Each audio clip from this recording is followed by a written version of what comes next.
Nation, time for the real and inside story on Warriors basketball. Curry sidestep, Curry drive, Curry flip, Curry good!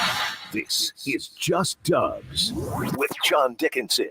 We want to keep this show as interactive as possible. It's instant reaction. It's hearing from the fans. It's going inside the locker room. On KNBR 104.5 and 6.8, streaming live at twitch.tv/thesportsleader. Kyrie to Gafford inside. Draymond! What a block! He blocked it and took it away! That might be the best help and recover of this season. 5 wins in a row for the Dubs. They moved to 19-19 at home. I told Dre, man, that might be one of the best plays I've ever seen in my career, and I'm not exaggerating, man. Steph through the whole Rocket defense, and you got a family. Steph Curry just did exactly what we want to do multiple times, except we have headsets on. Draymond, and now the blowout is officially on. Play for the win, and it just took iron. Some of the highlights from the week, and one low light, I suppose. Warriors unable to complete the comeback in Dallas last night as the 6-game winning streak comes to an end. We welcome you in. It's Just Dubs here on a Saturday morning. KNBR, the sports leader. It's John Dickinson. It's Greg Silver in our San Francisco studios here as we get things going for the next 2 hours, talking all things Warriors basketball and NBA related, now with just a week and a day to go in the NBA season. The Warriors back at home after the long road trip and then quick one-off game against the Mavs, the big win the Warriors got on Tuesday before handling business against the Rockets, essentially vanquishing them from the play-in tournament race, and then couldn't quite get last night, playing shorthanded. Missed opportunity against the equally or more shorthanded Dallas Mavericks with no Luka Doncic. The Warriors didn't have Wiggins or Kuminga again. We'll get to Kuminga and the concern level over his inability to return, despite the fact that it's looked like he was going to be able to return for each of the past 2 games. But a lot to get into here over the course of the next 2 hours. 808 KNBR is the number to join the conversation. 415-808-5627. Give us a call or shoot us a text. The Golden State Lumber and Building Materials text line is open as well. And you look, Greg Silver, as we bring in Greg here right off the top of the show. Warriors still with an opportunity to move up to 9, but they're going to have to win their next couple of games tomorrow as we look at this thing now with, 5 games to go for the Warriors. A couple of home games against Utah bookend the 5, and then you got 3 in the middle at the Lakers, at Portland, the Pelicans at home. What the Warriors do over the final 3 will be determined by the next 2 and what the Lakers do in their next 2. The Lakers now tied with Sacramento, Greg. The Kings had a wild loss, kind of in a similar position as the Warriors. The Celtics having clinched everything. They didn't play Jaylen Brown or Derek White last night, and then had a 19-point lead. And then Boston said, yeah, our starters are good. We're going to treat this like a preseason game. Kings had a furious run against the Celtics bench, but the Celtics bench was able to hang on and still win by a point. So the Lakers and Kings are tied now for 8 and 9 in the play-in tournament race. The Warriors are 2 back of both.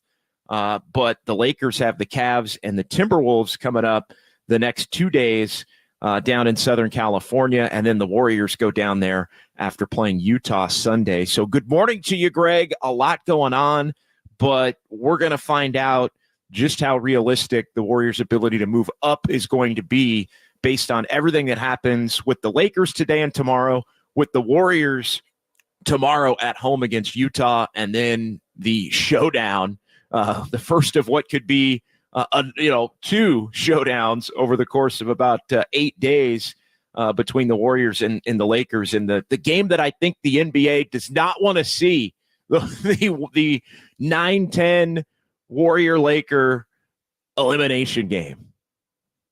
Good morning to you, JD. Good morning to everyone out there, and good to be here. This was an exciting week for the Dubs, and I'm really glad that we had this last week, and we're going to have the next show. It's going to be 2 really eventful just dubs to say the least. I think you touched on it nicely. If they can win these next two, that's 8 of 9. It doesn't make last night's loss without Wiggins and without Kuminga quite as big of a deal. We're going to get into Kuminga and continuing to miss games when it looks like he's on the brink of return from injury. And a big good morning to our friend Erwin, who did make it after all. He delivered on his promise after spending last night with you, JD, at Harmonic Brewing. Yeah, good to see you in the chat, and we appreciate everybody who is watching on YouTube and Twitch, and our regular participants in the chat as folks start to file in. Yeah, it was nice to meet Erwin at Harmonic Brewing, our special Dubs OT away game edition at Harmonic Brewing in Thrive City after the Giants opener. The Giants with the walk-off win against the Padres, and then a pretty good crowd on hand as people were kind of in the wind-down mode from the Giants' victory, and then heading over looking to watch an evening of hoops. And there was a lot of hoops on the three big screens inside Harmonic Brewing. Obviously, the Warriors and the Mavs, all eyes on that. But on the other two screens, you had the NCAA Women's Final Four game that went right down to the end between UConn and Iowa. And then for good measure, the Celtics-Kings game was on. So it was easy to keep tabs on everything. Erwin and I were having a brew, watching the game. I was taking notes, getting ready for Dubs OT, and also appreciate Alex, who stopped by from Southern California, big Giants fan, big KNBR listener.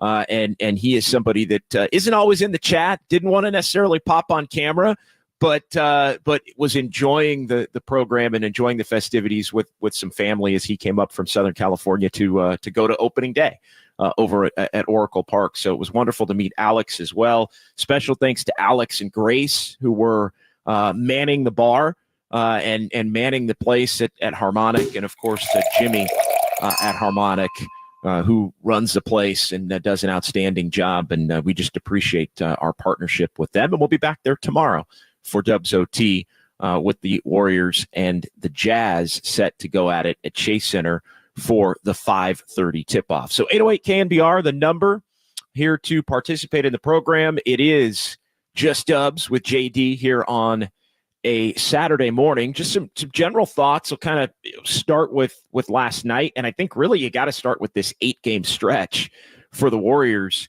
where, they go to Minnesota, they go to Miami and Orlando, Charlotte, San Antonio, the 7-game road trip that was made into a 5-game road trip because of the makeup game that the Warriors had to play in Chase Center on Tuesday, and then go back to Houston and then take on the Mavs in the game that was supposed to be originally a part of that trip on Tuesday. It got kicked to last night. Warriors, I think, lost the game in the first quarter, getting down 29-13, even though they were able to rally and come back and have the lead by the end of the first quarter. It was a night where basically the starters didn't really have it. Now, Steph came on to try and, bring the Warriors back, ended up with 28 points. But it was a game where the Mavs really made him work for it.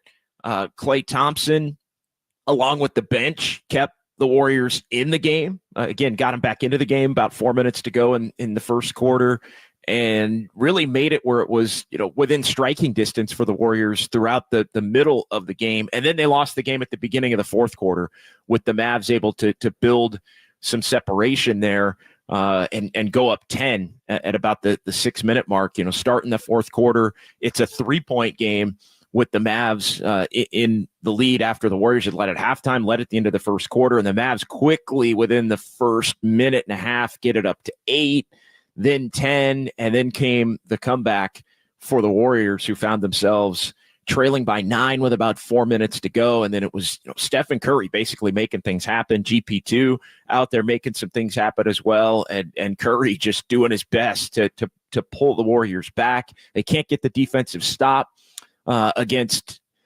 Tim Hardaway Jr. and Kyrie Irving. They played it right. PJ Washington has his best game as a Mav and ends up with the game-winning layup.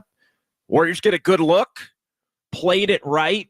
Steph to Chris Paul to Klay Thompson, but the shot doesn't go, and the Warriors find themselves losing in Dallas. So for all of the great things for the Warriors, as you look at this 8-game stretch, they wind up losing the first game of it and losing the final game of it, but able to win the other 6 games in between to get to a high mark of 8 over 500 before the loss last night. Now 42-35 on the season, and again still in the mix for the 9 spot in the Western Conference play-in race.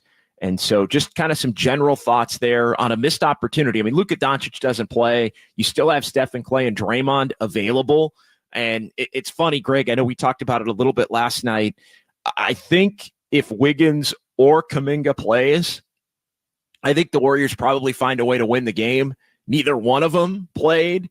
And unfortunately, the Warriors just didn't have enough. Moses Moody with a rough game. Trace Jackson-Davis did not have the kind of game that he's had over the course of the last couple of weeks here, where he's really come on strong, and he's got Steve Kerr, I think, rethinking his entire rotation with the front court of TJD at the center spot, with Draymond now playing at the 4, but just not quite enough. And I think it just goes to show again how the Warriors have to play. And I know they were probably tired, but there is a level that the Warriors have to meet against everybody. Anybody, home, away, and they've met it more away than home, but there's just a level that they have to get to that, there's nothing easy. Like it used to be, hey, Luka's out, well, they're going to win. Like, and it's just not that way for this team, even as well as they've played of late. But again, not having Wiggins and not having Kuminga both, I think was a factor more than it had been in, some of these games where they had played without, one or the other, because the Warriors were winning games when Wiggins was out, Greg, and Kuminga was in, even though they weren't playing the same position. And they were able to win games with Kuminga out and Wiggins in here over the course of the last couple of weeks. Take them both away, and it gets real tough, even with the big 3. I think you're spot on about that either one of them probably is enough to get them a win over a Luka-less Dallas Mavericks team. I think if Wiggins is there, you get enough defense on the perimeter to either bother Kyrie Irving or PJ Washington, who had a career night, bother them a little bit more. And I think if Kuminga plays, even if you don't have Wiggins, you're probably getting some buckets inside that are Kuminga type of buckets, or at the very least, when you want to talk about fatigue, getting to the line a little bit more. Kuminga's great at that, and maybe just slowing the pace of a really high activity fourth quarter for the Warriors, in which they had a really nice effort to make that down to the wire game last night after being down 9 with about 3 minutes to go, but just didn't have it quite enough, and got a decent look for Clay, who's been playing much better, and just front rimmed it. Like it happens, but I think that when you look at this next stretch, it's going to be really interesting. To go back to your point about the Warriors having to meet a certain level, I think the good news here in the Bay Area is that we've seen them be able to meet that level as of late. Like since Draymond has come back from suspension, we've seen them be able to meet that level. And everybody's saying it. It starts and ends with the defense. The offense is kind of a secondary piece to it,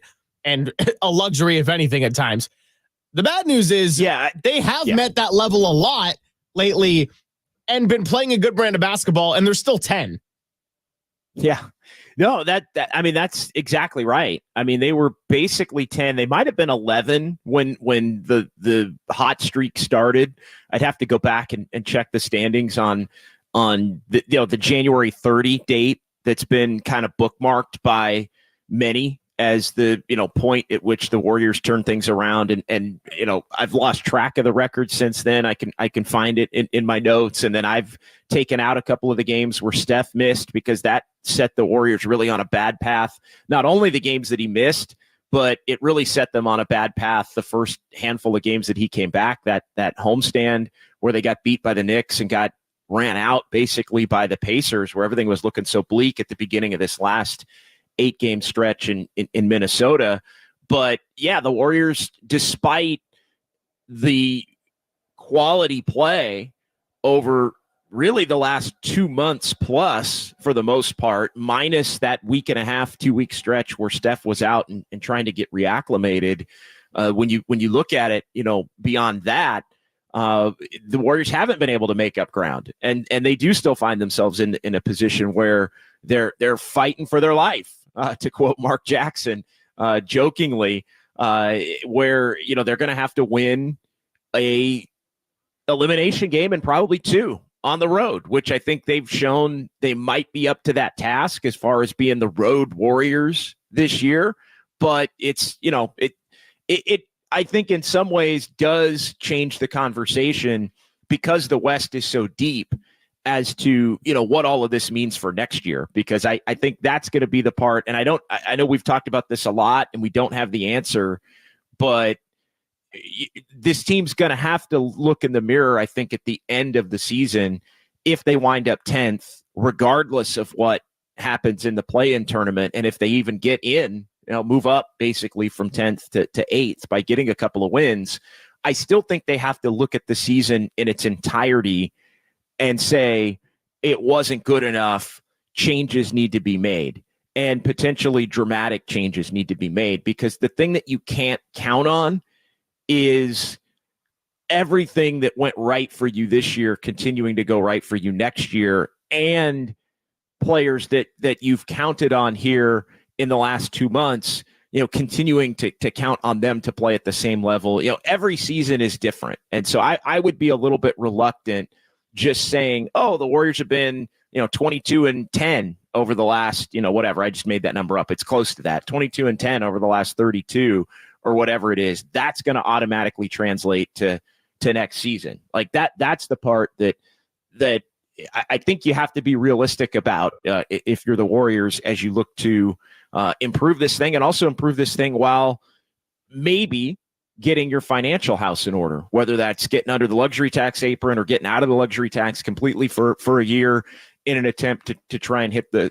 reset button. So all of those things, topics of discussion that we can get into here as Just Dubs gets off and running here on a Saturday on KNBR, the sports leader. 808 KNBR, the number. I did want to start with a comment from Irwin, and it was it Irwin? It was the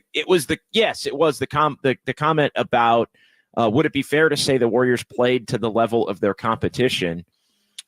I don't know where you are on that, Greg, but I look at this, and I was making the walk, I think, when we were texting about this from Oracle Park over to Harmonic Brewing in the half hour basically between things wrapping up over there and game time last night. And I was thinking, I don't think the Warriors played down to the competition. I just think it was a pretty even game. And I think that's where, the Warriors still had Steph, Clay, and Draymond. They didn't have Wiggins or Kuminga. Obviously, I mean, that's 2 of their top, 5 or 6 players for sure. I think in any iteration, but you don't have those 2, and the Mavs don't have Luka. And I think on paper, a lot of Warrior fans are thinking, well, Mavs don't have Luka. The Warriors are just dramatically better. And the truth is they're really not. I think it's an unfortunate reality check. When you look at, the back and forth, and, the Mavs have guys that can hurt you, from Kyrie Irving, who I thought was terrific, especially early in the game. I thought Kyrie really, really controlled the game, knowing that he was going to have to control the game. Exum's a really good defender. Gafford hurts the Warriors. PJ Washington obviously was the guy that gave them the Luka-like scoring night that they needed to offset not having Luka. But I think, Steph is still Steph, and Draymond, and, but beyond that, you don't know tonight what kind of Clay you're going to get. And then we're talking about, Chris Paul, who was kind of up and down last night, more up in the first half, more down, I thought, in the second half. But his 31 minutes were important to helping the Warriors, keep and hang in the game. And he was part of the end of the game lineup, and I think rightfully so. But you look at just the Trace Jackson Davis, nice young player coming on. Moses Moody, everybody loves. GP2, Pajemski, like these are similar level talent players than a lot of these guys that the Mavs have. I mean, I don't want to belabor the point, but I just don't think last night Greg was playing down to the level of the competition as much as it is the Warriors just quite aren't as good as people think. And I think sometimes the name value of a lot of what this team has accomplished outweighs exactly where a lot of these players are in their careers especially on the second of a back-to-back for the older guys, especially at the end of this 8-game stretch where it's basically 7 on the road. Yeah, and I actually like Irwin's thought, but I would tell Irwin that I don't necessarily look at it that way in terms of playing up or down to the competition, because when Draymond had his very famous March 24th remark of, I don't give a damn about the Rockets, I kind of actually really resonated with where he was coming from the sense of they have a lot of bad habits. The Warriors have times where they blow leads. They can't play defense. They foul too much. And all season long, I've looked at it as they've had to sort out their own internal issues. So it's not, to me, as much about playing up or down to the competition as it is getting things right on their end. And then to your point, to tie it all together, JD, yeah, they're just not as good as they once were, to where they can sleepwalk for more than half of the game and expect to get away with it because you got Kevin Durant who can score 15 in his sleep in the fourth quarter if you need to, or Steph Curry who can just get, I don't know, the Splash Brothers can get you 20 in a quarter, in not a quarter, more like 4 minutes, you know? So it's just not that anymore. Well, and we've seen Steph and Klay, it either individually or collectively, put the Warriors over the top in a lot of games, but they just don't do it as frequently as they, like, that used to be, if need be, 2, 3, 4 times a week, if need be. Now, a lot of times it wouldn't necessarily need to be down the stretch because they would do it and build enough of a lead to where the game was comfortable and they weren't playing, however many close games that the Warriors have played. 45, I guess now of the 77 have been clutch games, and the Warriors with the 22 and 23 record. But and there have been some leads that have gotten away. I mean, I think when you look at the autopsy of the entire season, I think all the games the Warriors had in check that they couldn't finish is going to be the thing that they, ultimately lament as to why, they weren't the team that they thought they could be coming into the season. I mean, again, I hate playing this game, but you look at the standings, Greg, and, the Warriors have blown, I don't know. I mean, what 10 games? Like just flat out blown 10. I never believe you just add 10. I always think you take that, you take that number and you basically divide it in half. I think even by your rule, though, they have a better record than they would this year, even if you take your rule of dividing it in 2. Well, that's what I was going to say. Like, let's just say it's 8. Like, and we, we don't need to go through all of them, but I mean, the Denver game, the Sacramento game in Sacramento, you can say one of the 2 Clipper games, that would count as 3. They had the one in LA and then the one at Chase. That was 3. I mean, there were a bunch of other ones, that we could probably factor in there. But again, let's just say it's like 8 games and you divide it by 2. And you say, all right, it's, there's 4 games. Like, you weren't going to win all 8. Maybe you still have a couple that you absolutely gave away.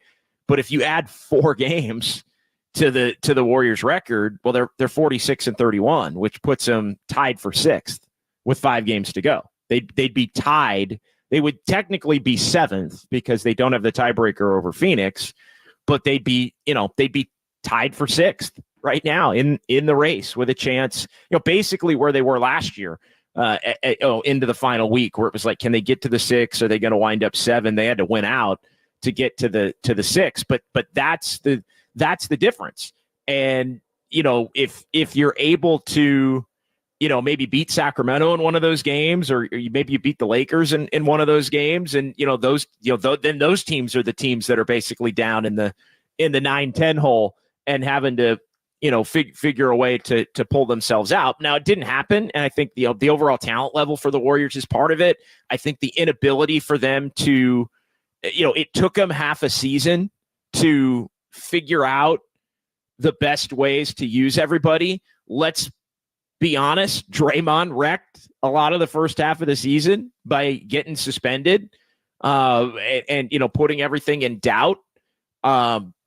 They went through the horrific tragedy of losing Dejan Milojevic, the assistant coach, Coach Decky. I mean, so there was a lot going on, obviously in the first half that led to them to that point. But the inability really to get rolling until February is something that you have to take into account, because the Warriors really weren't able to get rolling until April last year. So it's a different version of the same, I think, in many ways. Like, I think you like the fact that the young players are more a part of the equation this year, Greg, and you have hey, Kuminga can do X, Y, and Z now, and TJD and Pajemski are really solid, and Moses Moody has carved out, I think, a sometimes part of the rotation role that may just be his best role, for this team moving forward. But the point is, you didn't have answers to any of those things, because two of those guys weren't on the team, and Kuminga was, earning his way into being benched in the playoffs, and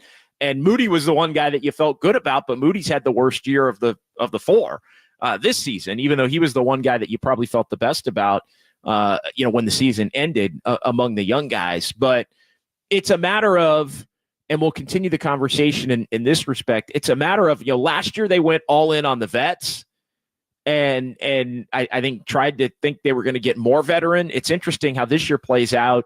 I don't think they should be completely fooled by just thinking that they can run it back with the younger guys at the helm. And then what's going to happen with Klay Thompson?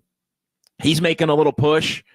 I hear the cash register kind of go off a little bit every time Klay Thompson has a big game.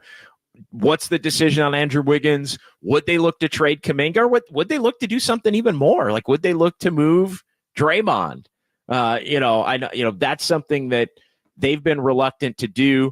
We'll get into all of that coming up here. 808 KNBR, the number, 415-808-5627 to give us a call or shoot us a text. Appreciate everybody on YouTube and Twitch.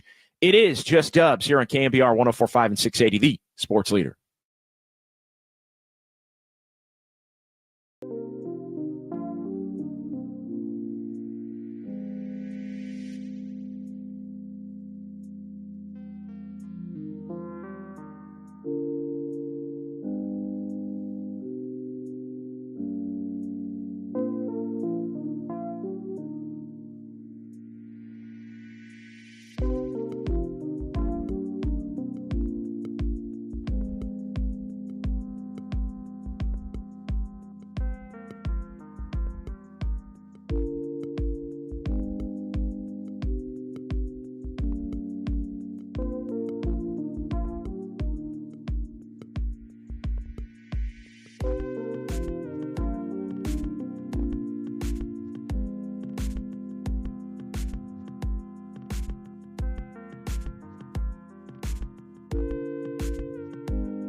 This is KNBR, live from downtown. Curry, way downtown. Bang! This is Just Dubs with John Dickinson on the Sports Leader, streaming live at KNBR.com and on the KNBR app. Mainly defense. We know we can score against most teams, but defensively has been our calling card when we've won at the highest level.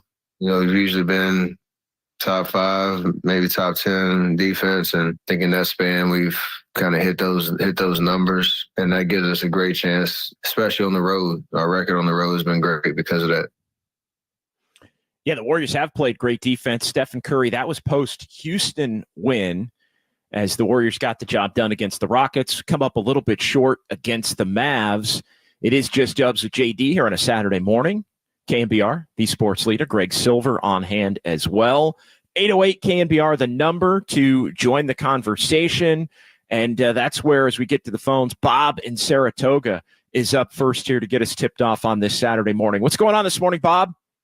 Hey, it's maybe a little too early to think about the draft, but I think that for next year, we ought to put an emphasis or a priority on getting a big man, and most likely look also at the international markets. And so many of our competitors have a guy ending with itch, and it doesn't have to end with itch. But I'm saying if we could bring another Trace Jackson kind of guy in, like a 7-footer who could shoot threes and rebound, I think that'll help us without having to give up a current player. But I'm thinking ahead, and maybe it's too early to even look at that. But and then fortunately, the more our young players play, the better they get. So I think in the long run, as we lose our aged players, we are doing a fairly better job now of developing young players with Moody and Kuminga and Trace Jackson.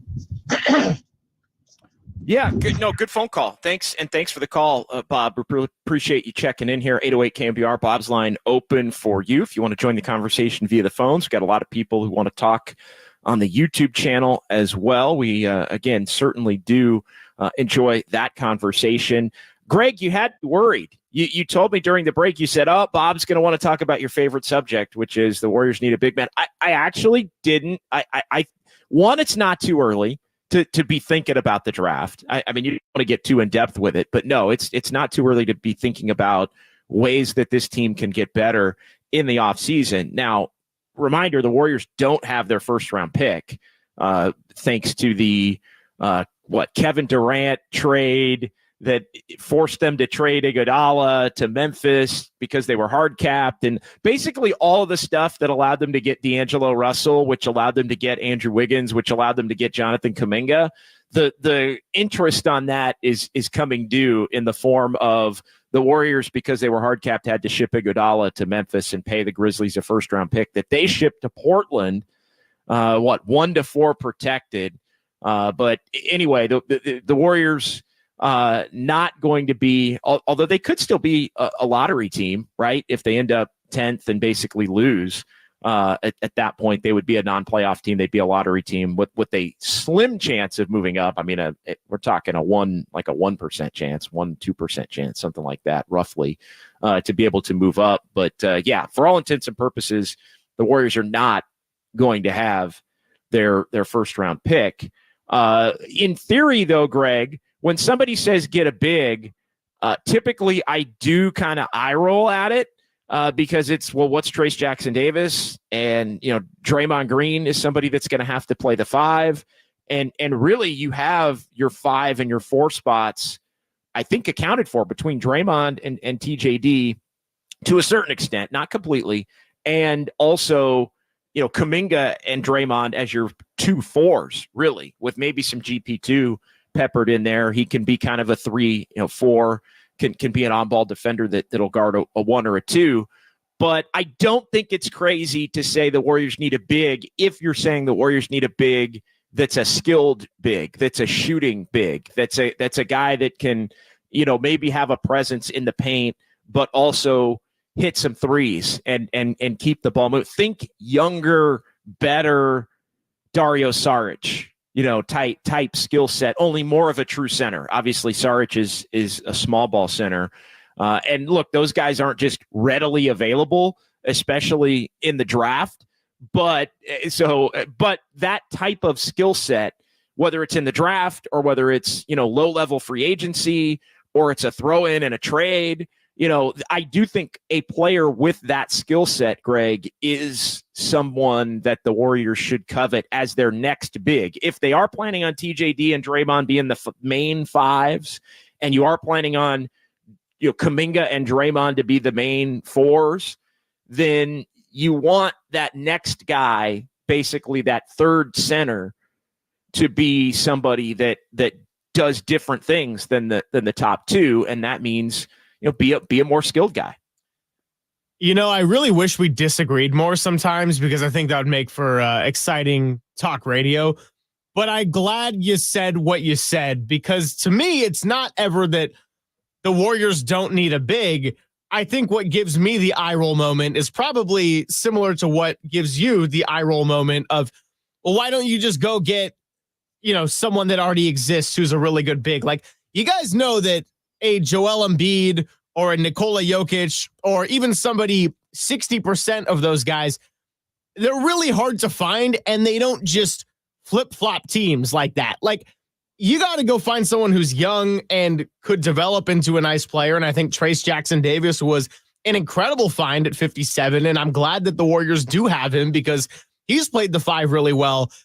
So it's not that I don't think the Warriors can benefit from having a big, and that the small ball style is going to get them to more and more championships. In fact, I think part of the reason that the NBA sort of transitioned back into the modern big man era is because everybody tried to replicate the Warriors small ball for a moment there. And Houston was kind of the only team that really had success at it, and nobody else did. So it kind of went back to having some big men. So I'm not anti-big man. I'm just, you're not going to go get someone who's already an established, really skilled player, presence in the paint, beautiful touch around the rim, and durable. Like, you got to go develop somebody like that, and that takes time. Yeah, and look, I'm talking about a backup. Like, I know some people are saying, I think some people think they need a starter, but it's like, well, no, well, what's Trace Jackson Davis going to be? And Trace Jackson Davis may not even be a starter for the Warriors next year. And so to me, it's just more about complementary skill sets, and maybe down the line you'd want to develop somebody like that that's that uber skilled defensive or guy that that's a big, that's a center that has a little bit of a defensive presence to him. But again, I think it's still difficult to find that player, but I'm not really viewing it like they need to go find somebody that's going to be, that guy for the next 8 years.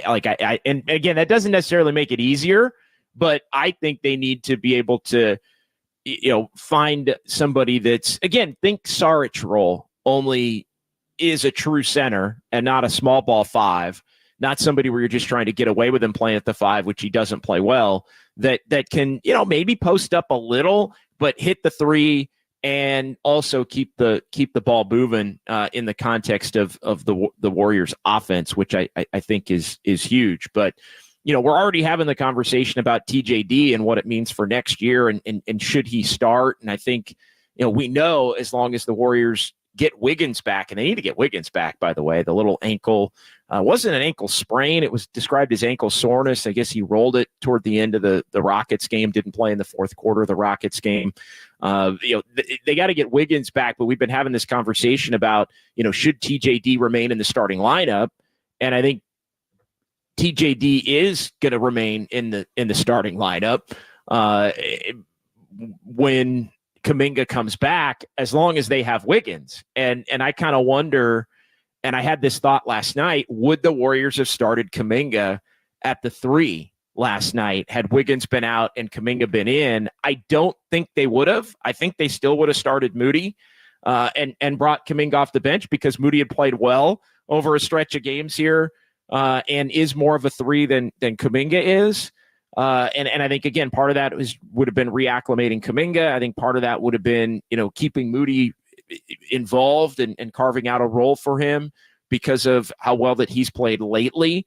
But I kind of had the thought, like, is this, kind of a one-off game where maybe you could test it a little bit? Because I do think the Warriors are going to have to find whether Kuminga can play the three. They've ruled it out each of the first 3 years. I think they've been intrigued by it in each of the 3 years of Kuminga's career.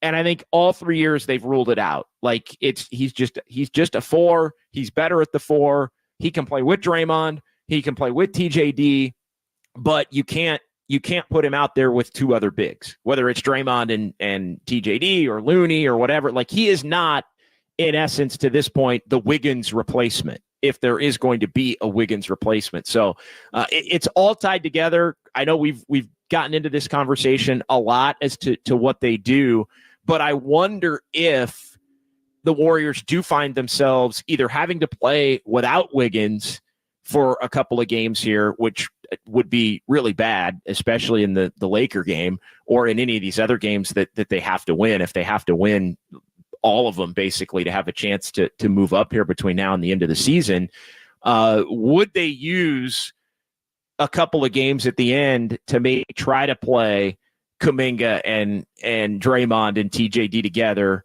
just to see if it can work in even short stretches, but bigger picture, I think they're going to have to decide in the offseason whether or not they believe that he can play that spot. And I know Steve Kerr said, hey, there's other players that can play that spot. You can put Moody there. He can put Clay there. Pajemski, somebody that, can kick Clay up to the 3. Wiggins obviously is there. Again, I still think Wiggins is the only true 3 the Warriors have on their roster. I think Moody is like a 2-3, sometimes, although he's been playing, I think, some 4. Him and Clay basically have been kind of 3-4 in some of the Warriors' smaller lineups, especially last night. But without Kuminga, there's been a little more of that. There's been GP2 playing some 4 as well. So how they sort all that out, Greg, I do think is going to be interesting as it relates to the Kuminga. The Kuminga conversation is fascinating this offseason. There's a reason we focus in on him a lot because, as I've said, he is, I think, the crux of can this team get back to being championship caliber, either by his development next year, becoming a star, which I think is probably too tall of an ask for next year, or by his ability packaged with somebody else to bring in another star. That, maybe there's more of a window toward thinking that way, given the emergence of Trace Jackson Davis, and maybe not having Draymond play as much 5. But you have to weigh that versus you love Draymond and TJD. Can Kuminga play the 3, or are you just going to have a rotation of where basically, your 2 5s are Draymond and TJD? Maybe you pepper in a skilled guy as the 3rd that plays some of the time, but then you're basically having a 3 big rotation of, TJD and Draymond as your 5s and Kuminga as your 4. Yeah, and you're right that the Trace Jackson Davis plus Draymond equation has really opened our eyes to it a little bit more. And I'm not saying that Kuminga needs to be punished for his injury in any way, but it's just allowed you to look at it. Yeah, it's just allowed you to look at it in a different way. And just quickly to tie it back to the cut that we played coming out of the break, I mean, Steph praising the Warriors' defense. The Warriors' defense has been better because of the Trace Jackson Davis Draymond combination. And again, and the fact that, reality check, Kuminga has not been a good defender this year. Like he gets buckets and he's been on ball okay, but team defense, which is really where the Warriors make their hay when they're playing at their elite level, it's team defense. That's been, I think, the biggest weakness to his game. Yeah, I don't disagree with you on that part at all. I think that the Wiggins discussion and the Kuminga discussions are very different because Wiggins, I think, can have very steady and solid play and really help the team in ways that aren't that flashy, whereas Kuminga makes incredible plays. But then there are times where we've seen the Warriors call timeout and Steve Kerr be pretty animated. And a couple of times he's been pretty visibly frustrated with Kuminga. And then other times, like the one we made a video about and put on social, it was just he was mad at the team overall with the start of the game in Toronto, which was one of our funnier moments of that month. But yes. Yeah, no, I'm with you on that part. I mean, the defense has been different. I think it's not just Steph that's talked about it. Like everybody in the stretch has talked about defense. And even when it was going bad, Draymond, we can't guard anybody. We keep losing. That's not good. Trace Jackson Davis, oh, I've been working so much on my defense and working on the perimeter. Steph, who's not like your all-pro kind of defender, but you can tell is very bought in, like a Brandon Pajemski type of player. Defense has been the key to this whole thing. Like Steve Kerr, defense. Steph Curry, defense. Draymond Green, defense. Rookies, defense. This is not anything that's new and out of the blue for the Warriors when it comes to knowing how to win. No doubt. And it all gets back to there are a bunch of different aspects of this team that you like, when you're writing things down on paper, right? You like Trace Jackson Davis now. You like Kuminga's emergence to be able to score.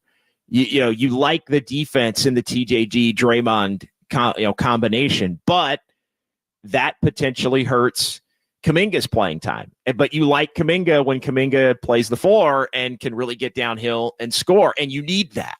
And you like what Pajemski's been able to provide in a number of different roles.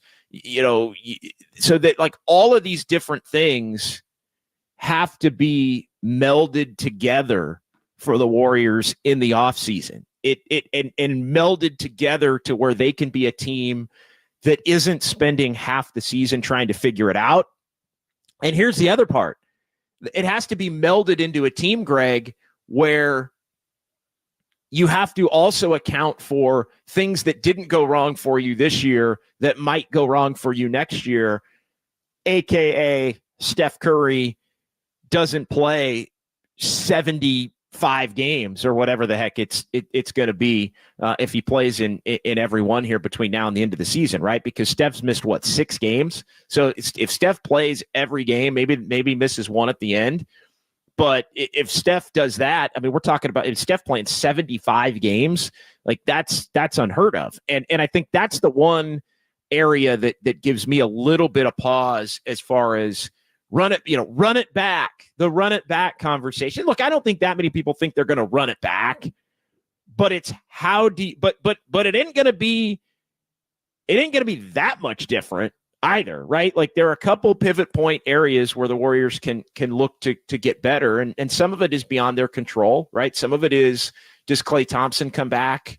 Can you pay Klay Thompson $25 million a year, which it was reported that the Warriors were willing to do that for 2 years. And Klay wasn't down with that. Can you get, so that becomes a question. Are there other financial things that you need to do if you do bring back Klay? Because I do think they, in a perfect world, want Klay to come back. Like it's all connected. And then how much of what the Warriors have done here is real, basically, to where you decide that you want to keep moving forward with what you've had over the course of this season. So yeah, it's a lot to chew on. And Mike Dunleavy Jr.'s got and Joe Lacob and everybody have got a lot to try and parse through and figure out. But it's a scenario where it's just not going to be easy, man, to figure out the way to go. I mean, Steph's not going anywhere. I don't think Draymond's going anywhere. That to me would be a hard reset. But again, they are going to have to decide on Wiggins. I don't think they want to trade Kuminga.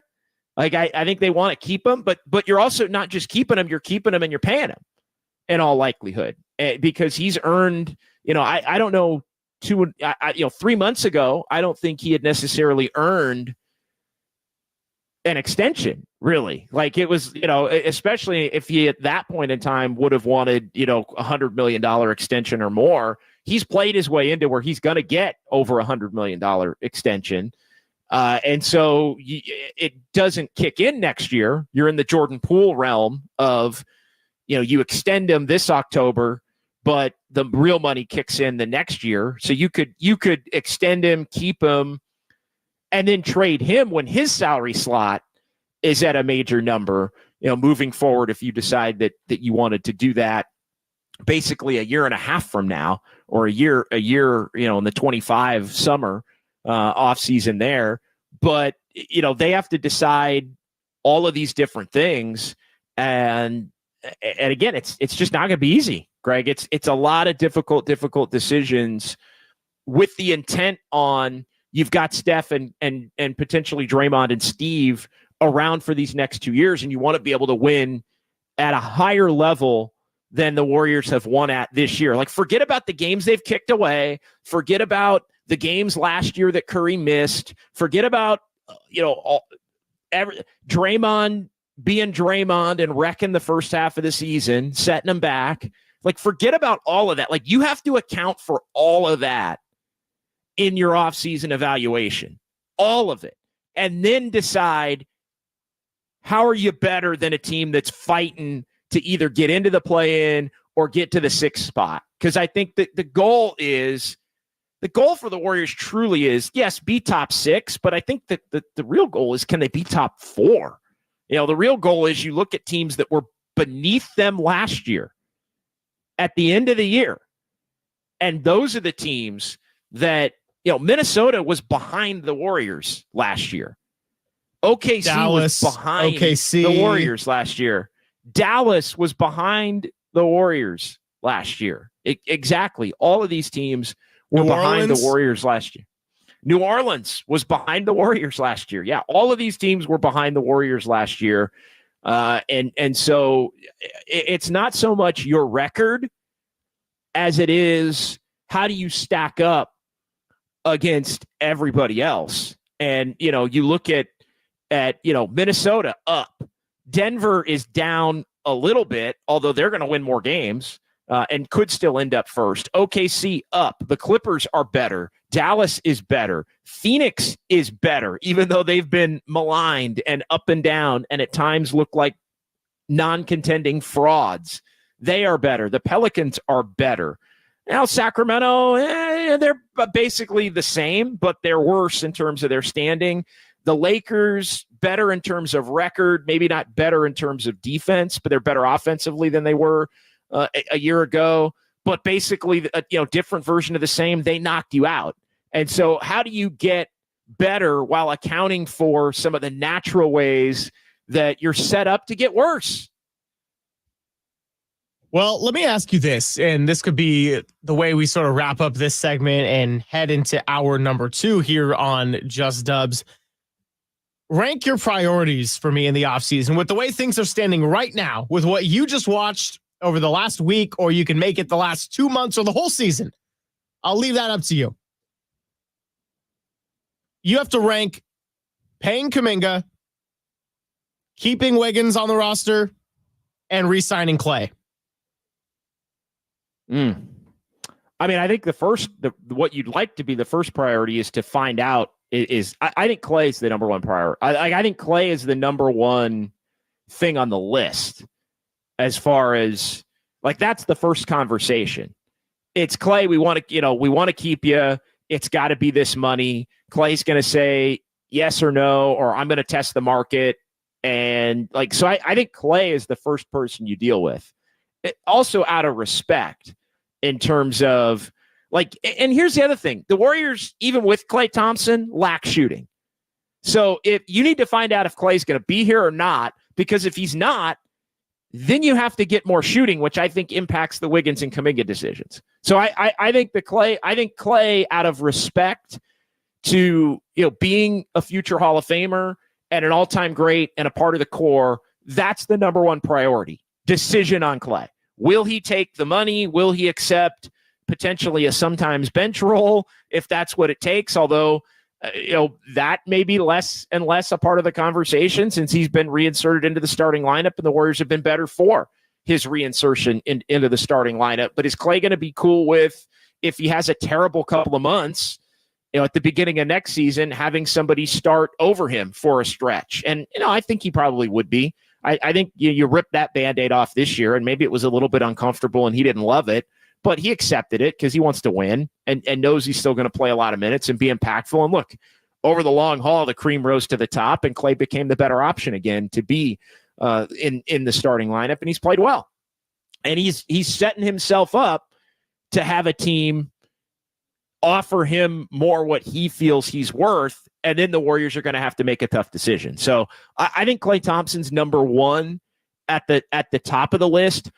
I think Kuminga's too, because I think Kuminga is tied to like I'm actually cool just keeping Wiggins. Like I don't think Wiggins is getting you anything, and I also would not.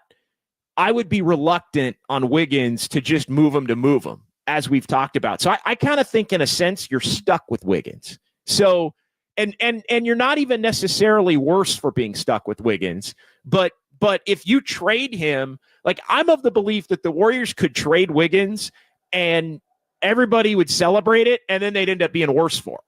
Like, so I actually kind of view Wiggins as, well, they're probably stuck with him. Like, you know, the Chris Paul money, what happens with Clay, Kuminga as the only player on the roster that could net you anything close to another superstar from another team combined with somebody's money like Chris Paul or whoever. Like that kind of thought is, basically why I think Kuminga is ahead of Wiggins. Like Wiggins, I'm just comfortable. Wiggins, I'm just comfortable with. Like it's all good. And then you move forward. And, I think at that point, I don't even know, we can get into this at the top of the next hour.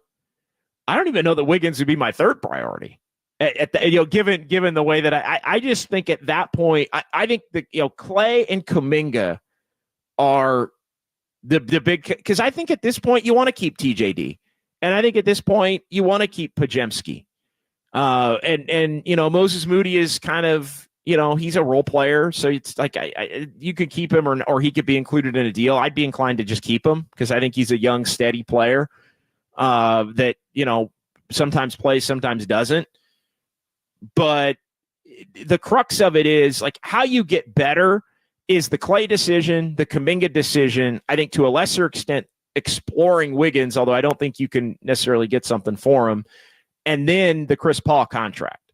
Like, do you put the Chris Paul contract out there to try and get somebody back? But you also are on record, Joe Lacob to Tim Kawakami, they want to get out of the tax potentially. They may not, but I think that's obviously something financially they're going to have to look at as well. So 808 KNBR, the number.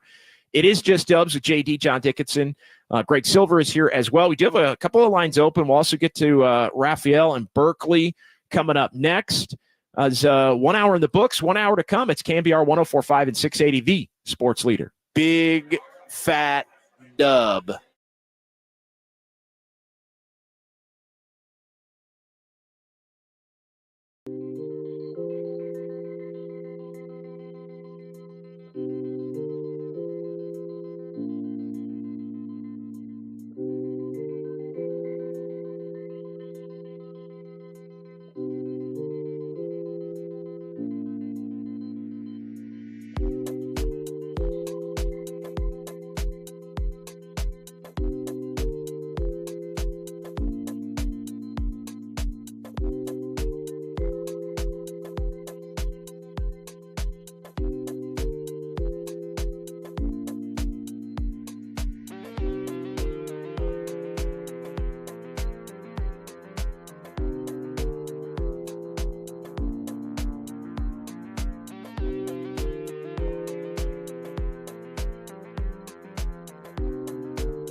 Dub Nation, this is the real and inside story on Warriors basketball. Just Dubs with John Dickinson now continues, streaming live at twitch.tv/thesportsleader. The key to the game was our defense. So Trace and Draymond together have changed our team. I mean, it's pretty dramatic. Just the rim protection, the rebounding that Trace gives us, what that allows Draymond to do. It's been really fun to watch them together. Trace is, for a rookie, it's amazing what he's doing.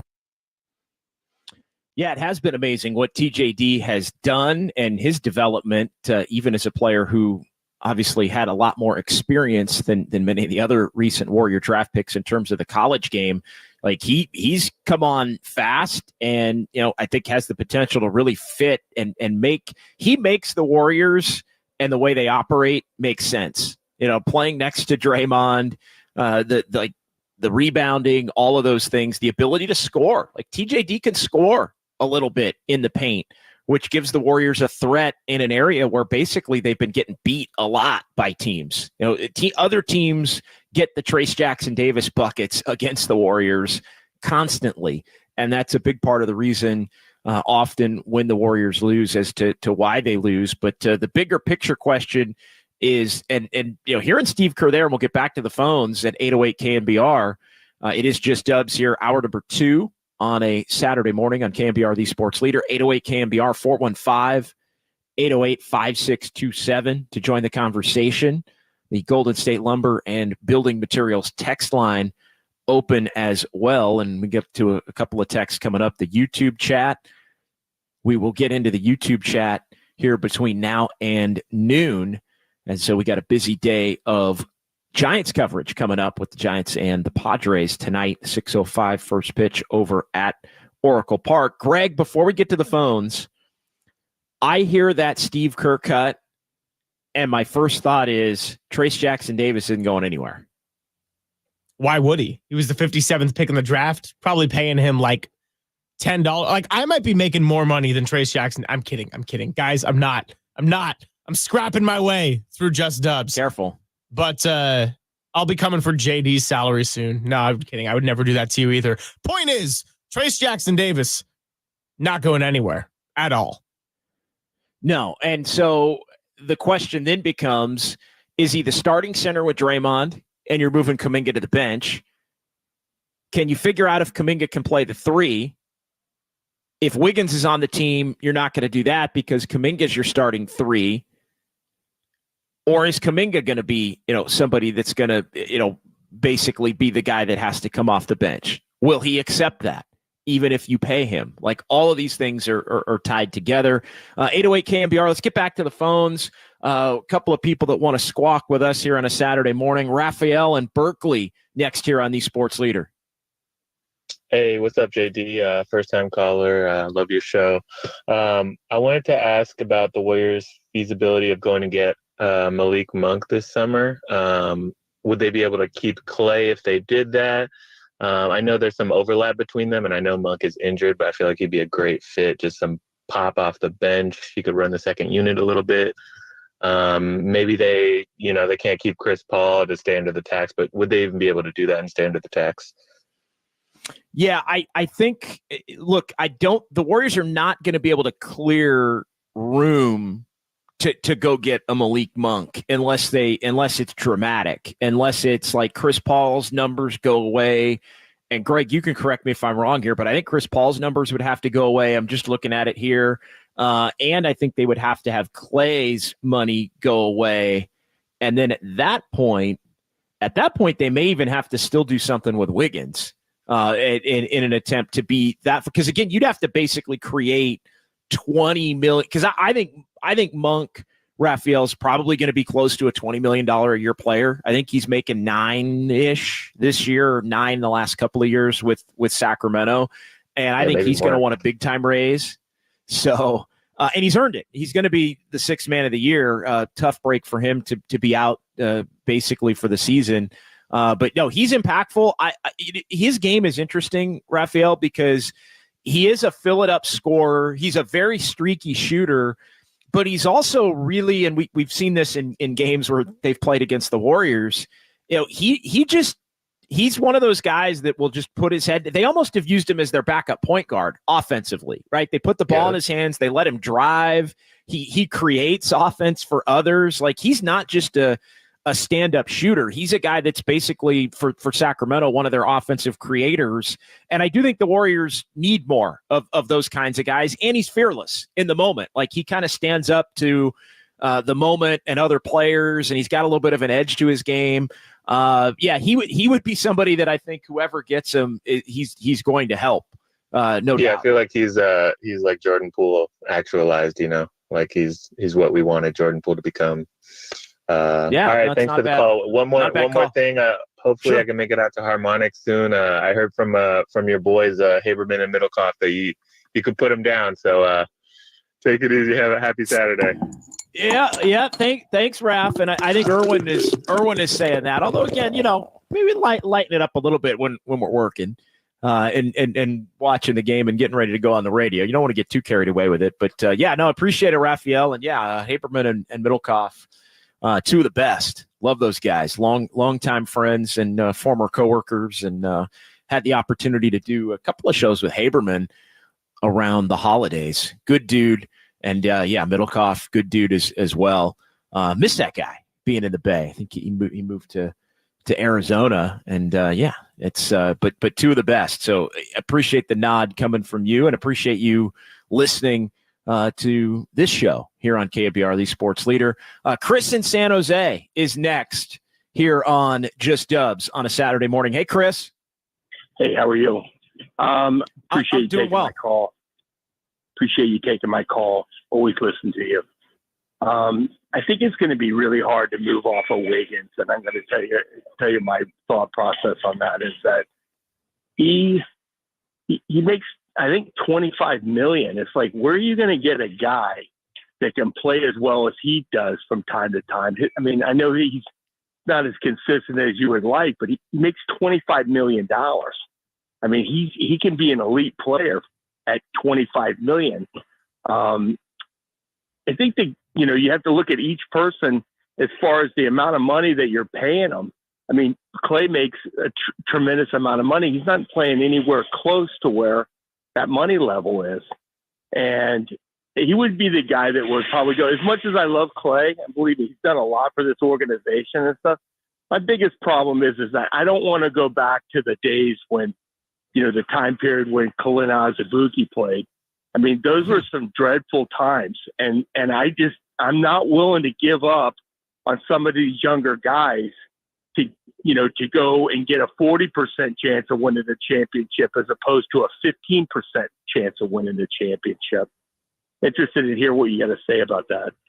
Thanks. Yeah, no, I think, and look, I think to those that are maybe more in line with moving off of Wiggins, I think the simple way to put it is, they could be worse for moving off of Wiggins pretty quickly. And, I don't think he's necessarily a bargain, although when the Warriors signed him to that contract extension, that was the conversation in the Bay, was like, wow, the Warriors, like, people thought Wiggins was going to still command deep into the 30s. Like, he was at a point where he could have taken a pay cut and still made, like, low to mid to upper 30s based on the trajectory of what he had already been paid.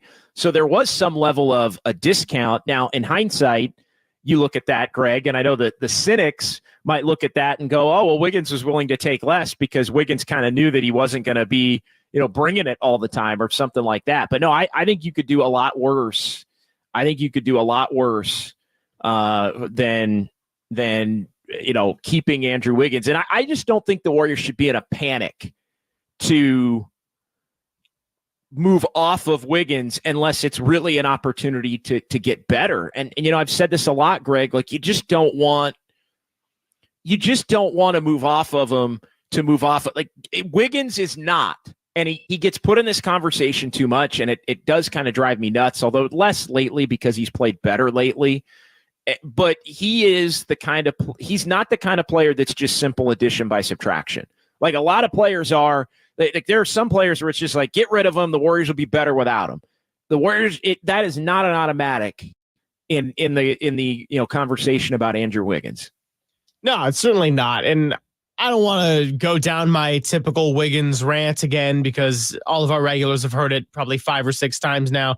What I'll just leave it at is he is the only Andrew Wiggins on the team. Doesn't mean he's the best player, but it means that when he's absent, like last night, the value shows, or, not having him really shows, and it hurts you. And I can understand the frustration from fans as well, because he has not really been himself for the better part of the last 2 years, whether it's missing time due to tending to personal matters or being present on the court, but just not looking anything close to that 2022 version of Andrew Wiggins that was great in the playoffs. But I still am with you that you could trade him and very much be worse off for it. You'd have to get something back in return that I would consider more of a proven kind of asset. But that's just me. When you have an aging team and an aging core, I think Wiggins has been great over the last couple of weeks in particular. I thought that Mavericks game, when we went back to the defending with pride, I thought he did a tremendous job that game. And then on the road trip with that win streak too, really was able to get some offensive production, which was big with Kuminga not being there. So I think he shows that he's still got something in the tank, but we got to see how he finishes out the season too. And hopefully he's able to come back. And I think that Laker game will be a big game for Andrew Wiggins on Tuesday, assuming he plays, because that's the kind of game where they need the good Wiggins to show up if they want to beat the Lakers on the road. Yeah, they need the good Wiggins to show up, and honestly, they need the good Kuminga to be healthy and available in that game, because his ability to put pressure on the rim, I think, especially against the Lakers, is important when the Lakers have really looked to defend and dominate the Warriors on the interior, and Anthony Davis has had his way. I mean, let's remember, as much as the Warriors have an opportunity still to pass the Lakers because they won the last game, Anthony Davis went out in that last game. And that last game started like a lot of the recent Warrior-Laker games have started, with Anthony Davis basically dominating and the Lakers owning the paint. He went out and the Warriors were able to basically get whatever they wanted at the rim. Offensive rebounds were no longer a problem, which had been an issue when Davis had been out there. And it really allowed for the Warriors to kind of take control of that game and then win it down the stretch, despite the efforts of LeBron James. So if Davis and LeBron are both playing, I still think the Lakers are the team, if they have their guys, that the Warriors want to see the least in a play-in tournament game, and an elimination game to be exact. And you start looking at all of the different scenarios that are going to play out over the next week. And again, I don't think playing Sacramento is a picnic by any stretch. Sometimes I think it becomes off that way on this show. But I think the Warriors know that based on the head-to-head matchups, and 3 of the 4 this year decided by 1 point. They wouldn't have Malik Monk or Kevin Huerter. Monk has really hurt the Warriors. In fact, Monk has been the Kings' second best player against the Warriors in all of these head-to-head matchups over the last 2 years. There's been 15 of them, and I think 14 of them have gone down to the wire. And the other one, the Kings punted on last year because they had their seeding locked up. But if you're looking at pathways, you'd much rather play the elimination game in Sacramento as opposed to, in my mind, playing the Lakers either at Chase or at Crypto. Like, to me, I just want no part of the, and again, this is on the table because the Lakers have tied the Kings. Again, the Kings have the tiebreaker over the Lakers, but the Kings are, in the midst of a difficult end to their season. They play Brooklyn tomorrow in Brooklyn. Then they go to Oklahoma City. The Thunder are fighting for the top spot in the Western Conference right now still, although Shai Gilgeous-Alexander's been in and out of their lineup and a little bit banged up. And then they play the Pelicans the night before the Warriors play the Pelicans. Pelicans have the at Warriors back-to-back. And then they play Phoenix. So the Kings come home and play 3 at home to finish the year. And the 3 at home to finish the year are the Pelicans, the Suns fighting to stay 6. And that's actually a huge game because that's the 5th meeting between those two teams this season, and the season series is tied at 2 apiece. So that could have some huge ramifications. And then they've got kind of a layup at the end at home against Portland, like the Warriors have a layup at the end of the year at home against Utah.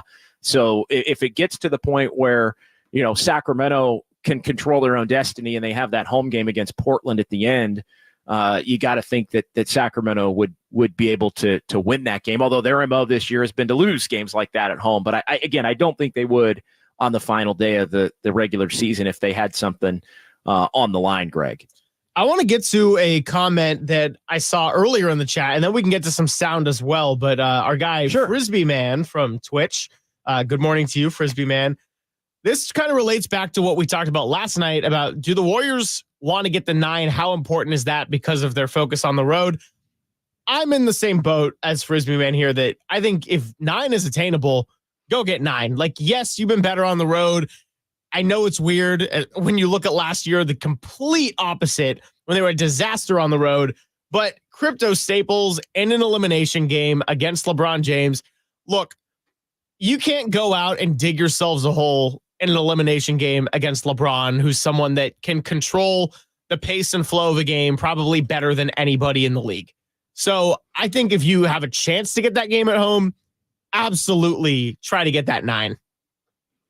Yeah, you do. I think you do. I don't want any part of the Lakers. I do think playing the Lakers down there is just, without factoring in where the Warriors have been better. It's kind of the same conversation we were just having briefly about the Kings, right? Like, I don't think the Warriors are going to, not have a full effort if they're playing a home game again. Like, if they're playing a home game against the Lakers, that's an elimination game. Like, we're not going to be worried about the Warriors coming out flat.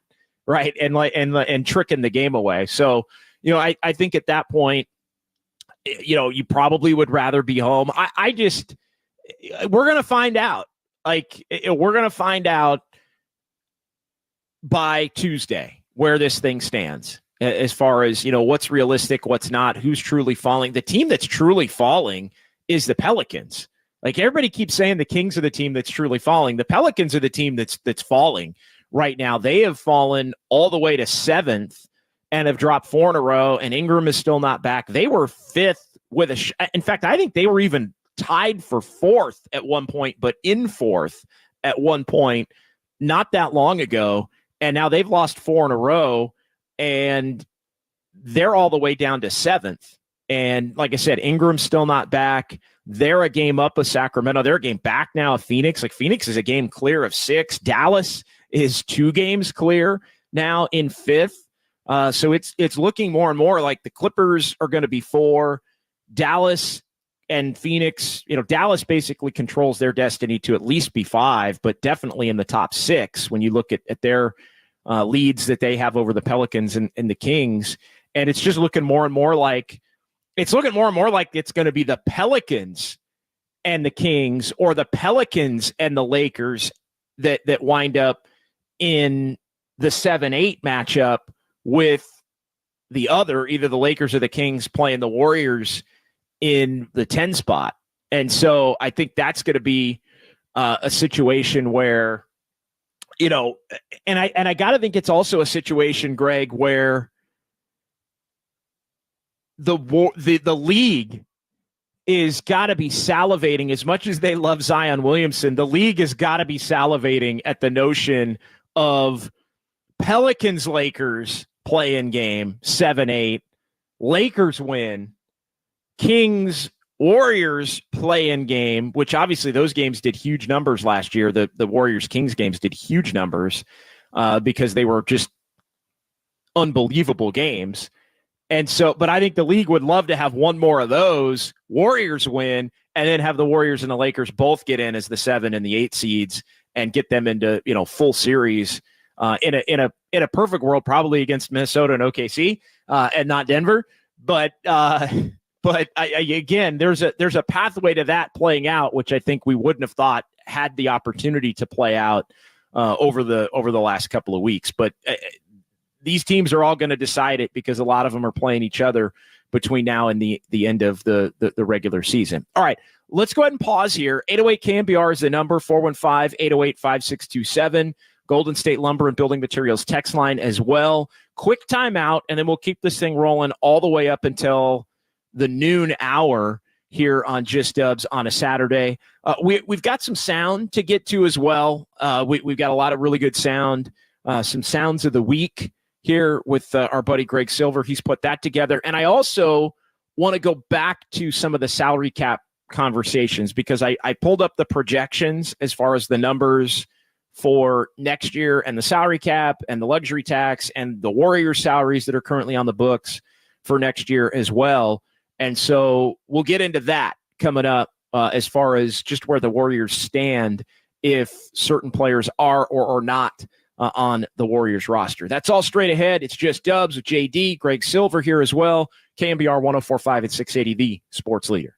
Boo-hoo. I don't care.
Just Dubs with John Dickinson keeps rolling. Streaming live on YouTube at KNBR 104.5.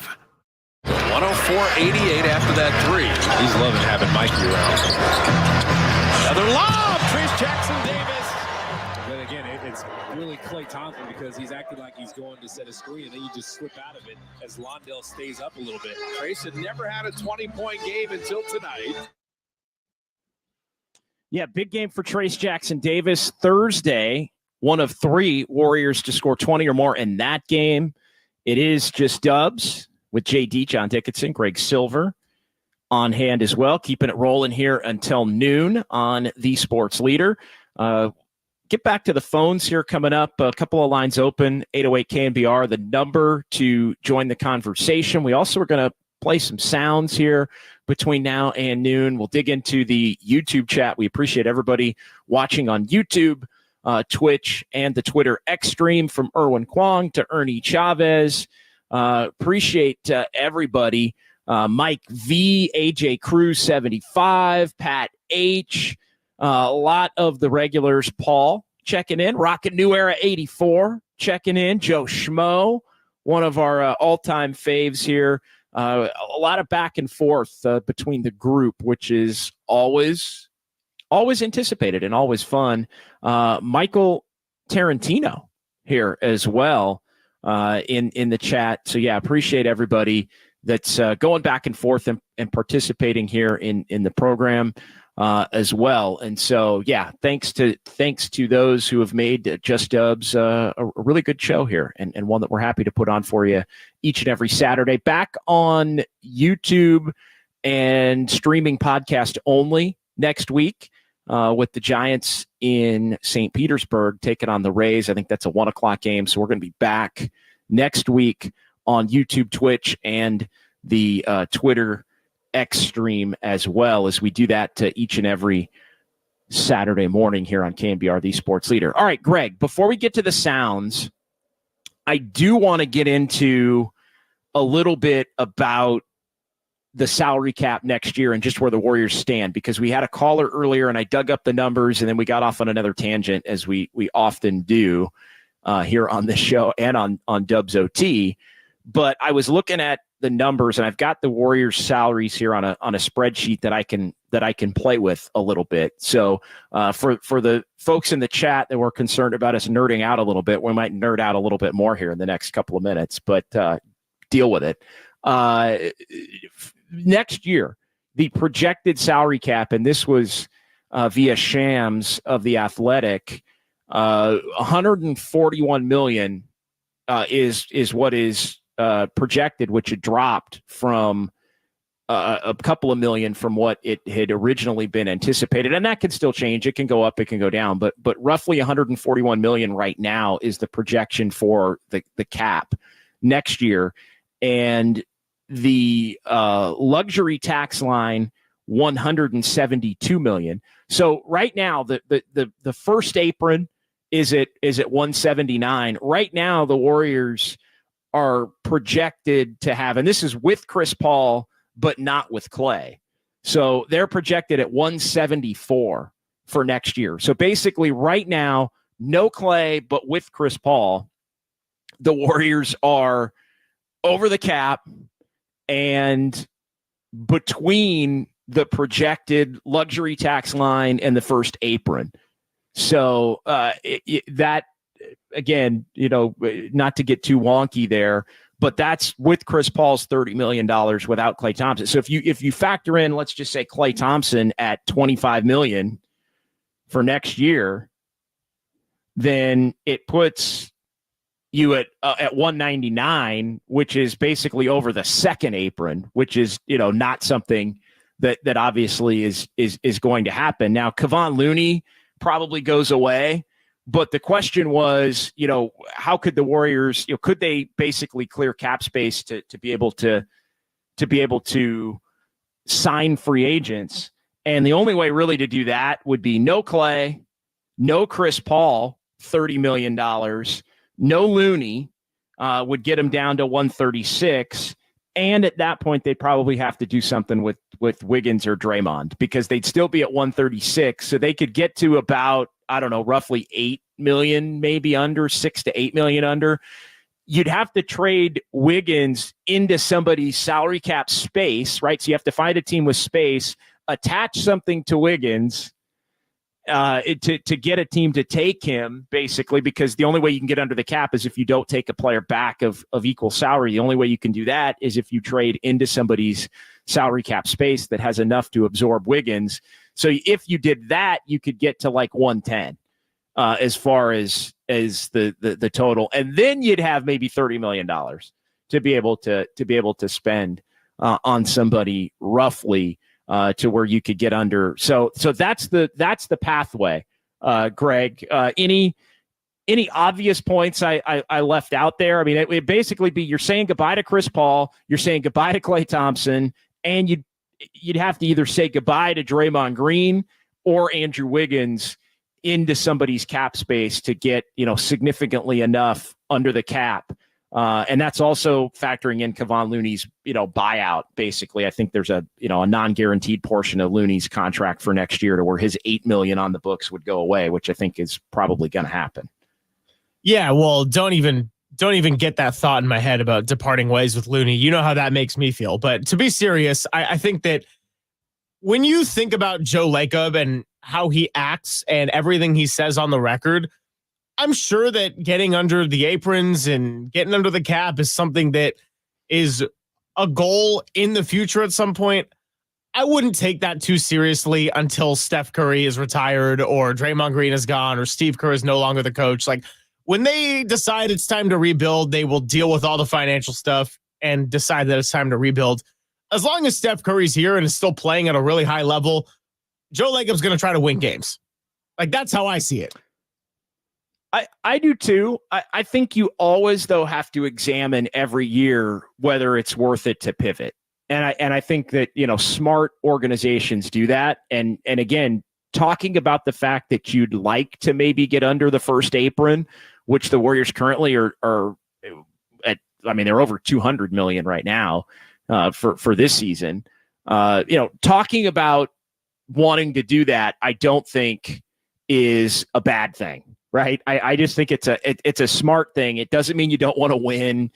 It just means you want to reallocate your resources in the best way to be able to win, right? You want to keep your flexibility. And I know, flexibility is a term that can be a term that gets Warrior fans pretty hot.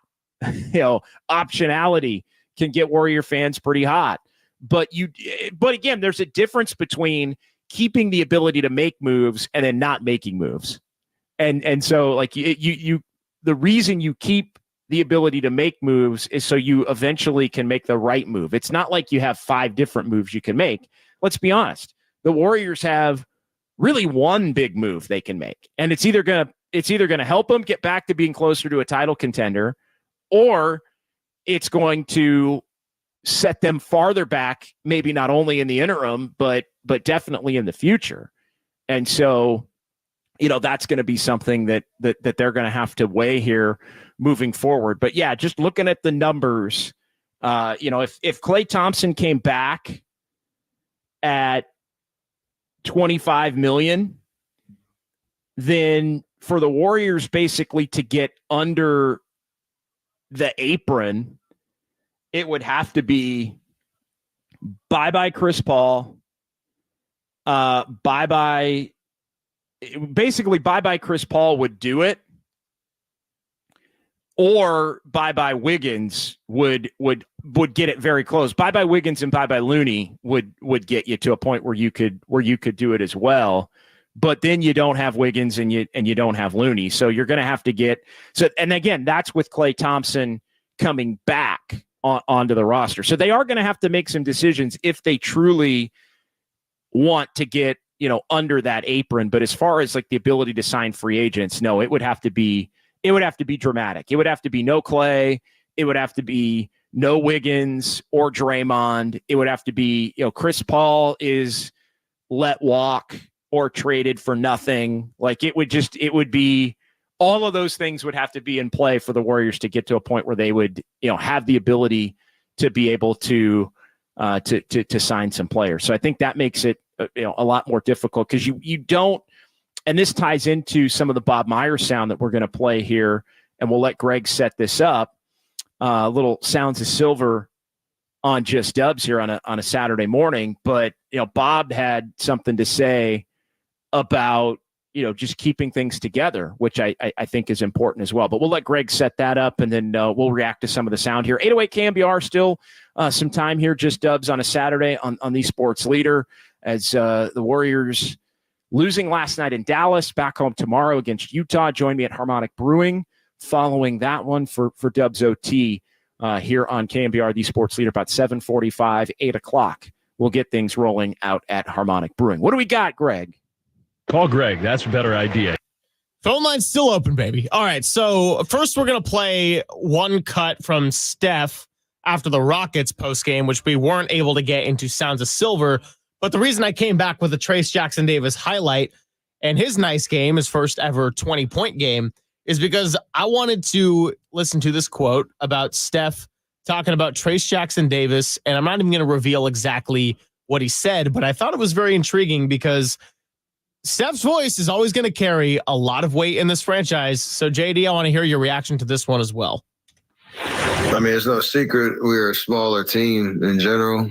Early in the year, Draymond missed some games. There was, a little bit of him at the 5 or a lot of him at the 5. And even when he came back, and he's obviously capable of doing that, but on a night-to-night basis, it's helpful to have, that presence in there. Same thing Loon's done for us for so many years. Trace has filled that role. Gives Draymond a little bit more freedom to be a pest out there, being, help side, be able to attack the ball, knowing that there's a presence on, behind him. Trace has done an unbelievable job of learning how to be aggressive and pick and choose his spots on how to protect the rim and just play sound defense. And then we're trying to fly around that. And it even helps to have Wiggs applying so much ball pressure to their primary scorer. So pieces are a fit. Pieces fit. I mean, that's a Steph Curry cosign to what Steve Kerr said earlier, if I've ever heard one, as far as the Warriors lineup defensively, and I think offensively as well.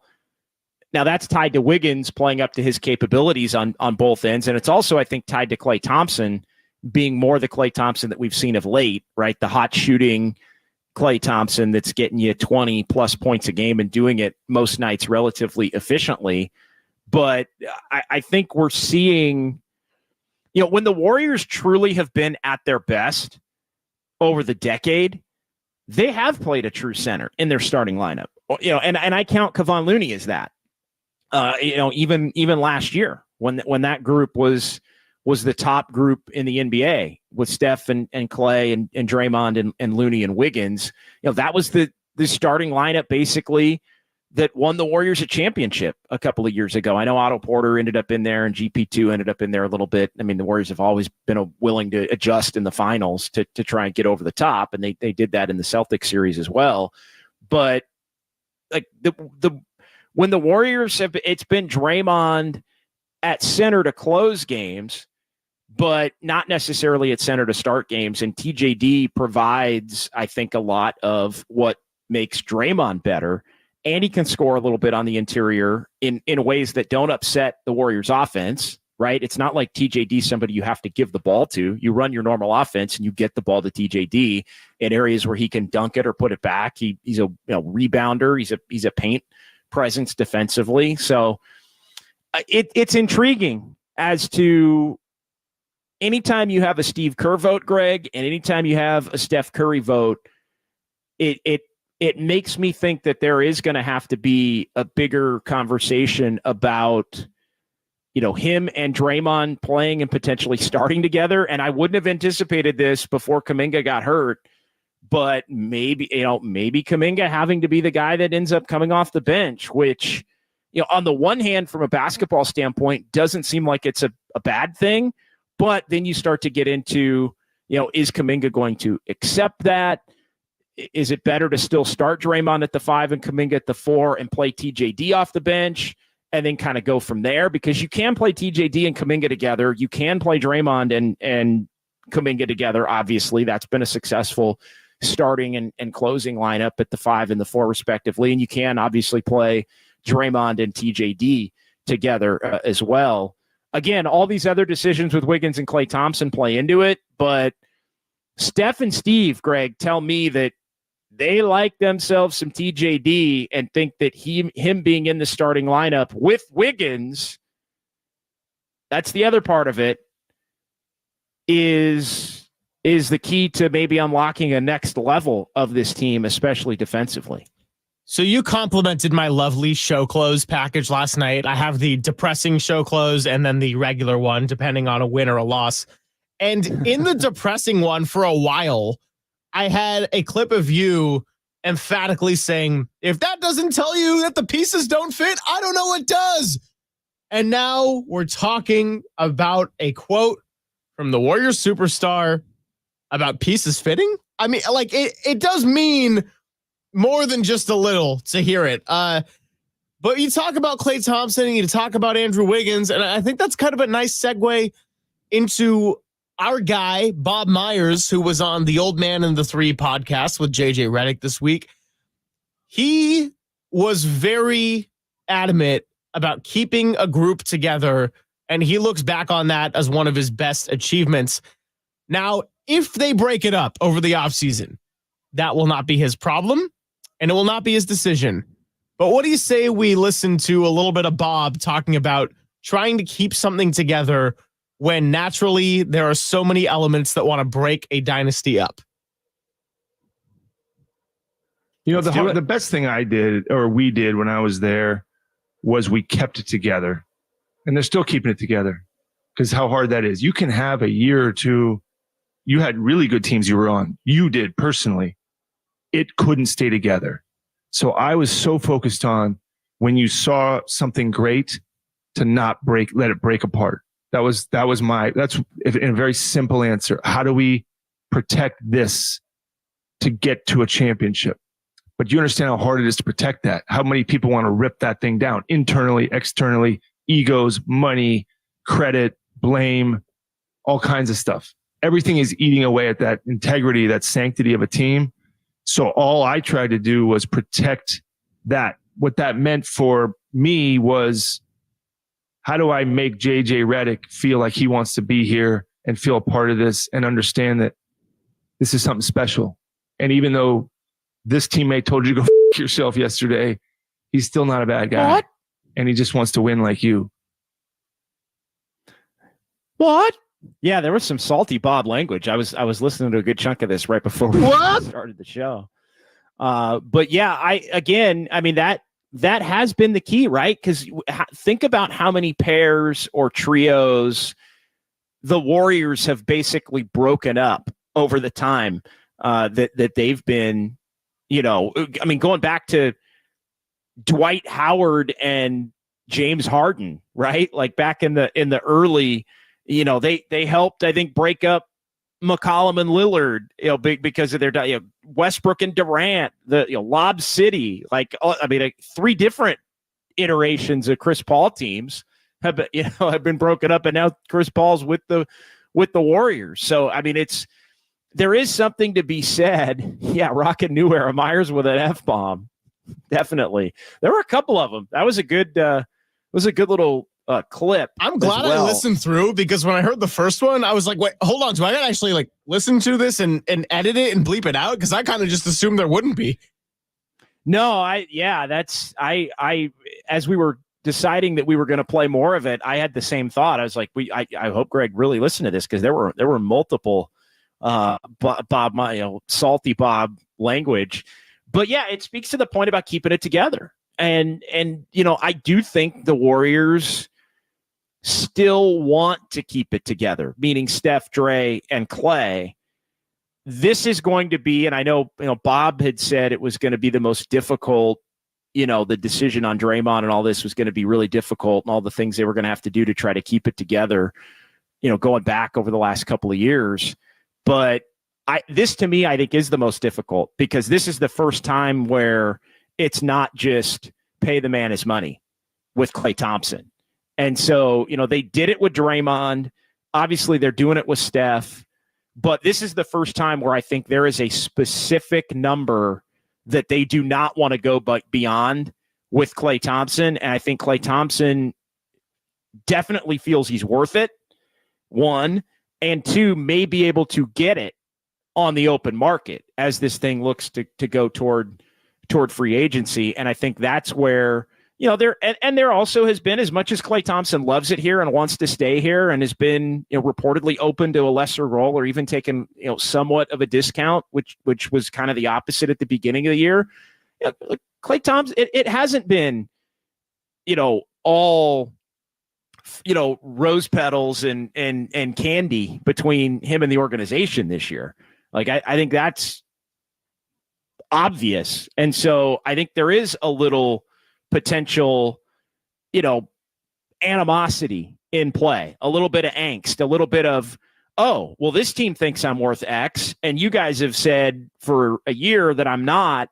So what's it going to be? And I think, that leads down the path, Greg, of, all right, well, maybe there is going to be a breakup come the summertime, and then you don't keep it together. And I do think, that's significant. Like, Klay Thompson is not addition by subtraction by any stretch of the imagination, especially on a team that lacks shooting, even with Klay Thompson on the roster. So it's kind of the Wiggins conversation all over again, in that, I know a lot of people have been frustrated with Klay because he's not the guy that he had been previously, but he still helps you a lot of nights.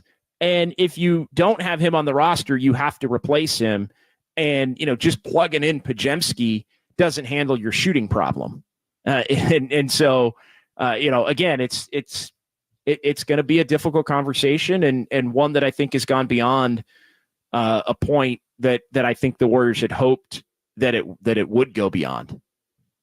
Yeah, it's the Wiggins conversation's a big one. And then going back to your little hierarchy, it might not even be priority number 3. So it's all going to weave together.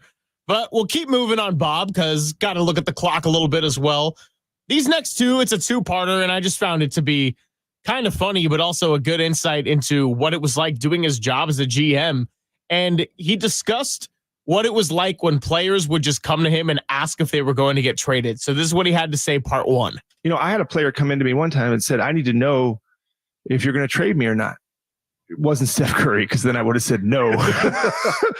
But look, everybody else, this player wasn't. He said, I need to know. I said, do you? He said, yeah. I said, so here's the thing. All the players say they want to know. Don't lie to me. Okay. You walk in my office. Bob, you going to trade me? All right. Before I answer that, JJ, you okay with whatever answer I give you? Can you handle that? And there's can you handle the truth? Okay. What if I say maybe? Maybe.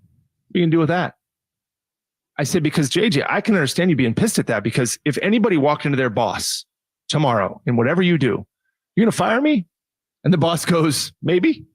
I mean, what the f*** are you supposed to do with that? Right? So what? All the players, I want the truth. Okay.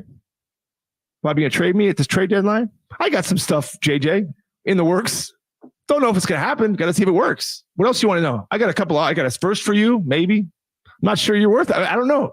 Like, I'm going to see what I get back. No way you can, no chance. You're a human being. You can't handle that. What? Yeah. More salty, Bob. Joe H in the YouTube chat saying, but does Klay want to go somewhere else? Which I think is a fair question. I don't think he wants to. And maybe it comes down to, not to get off topic of the clip that we just played, but we can come back to it.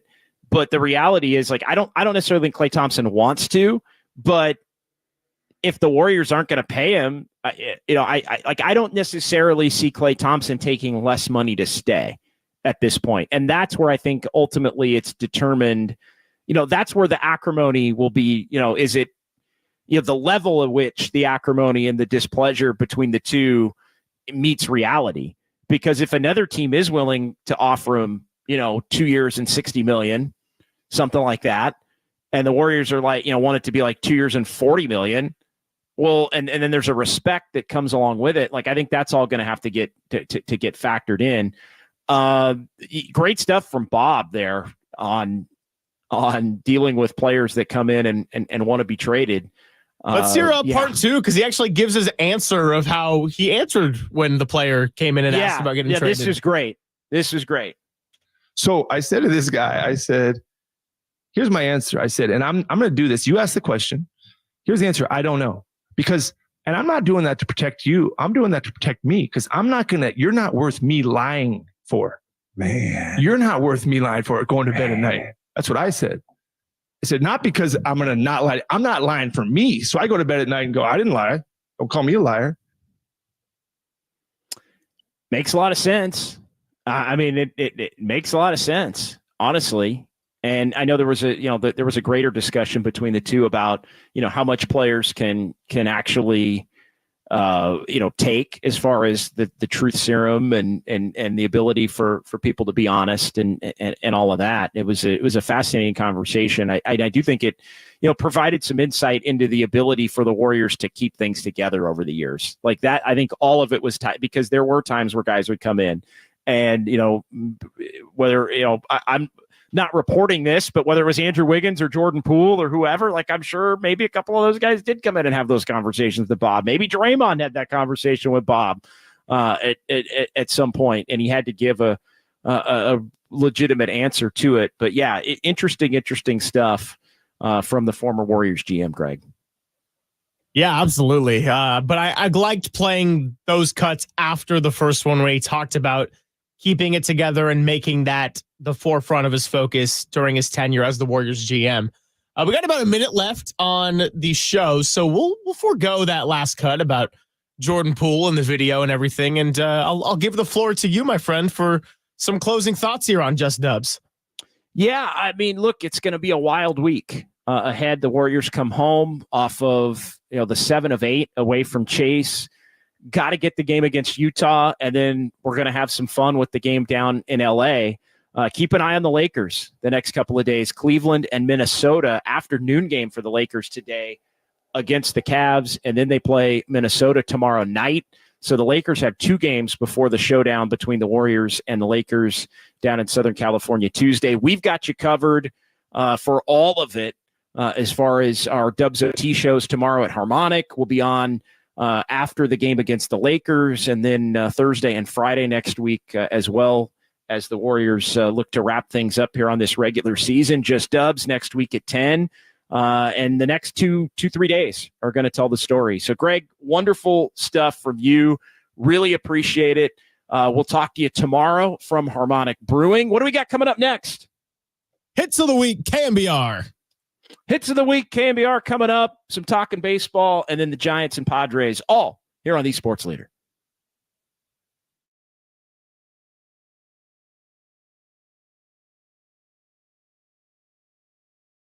It's been a hell of a ride, guys. See ya.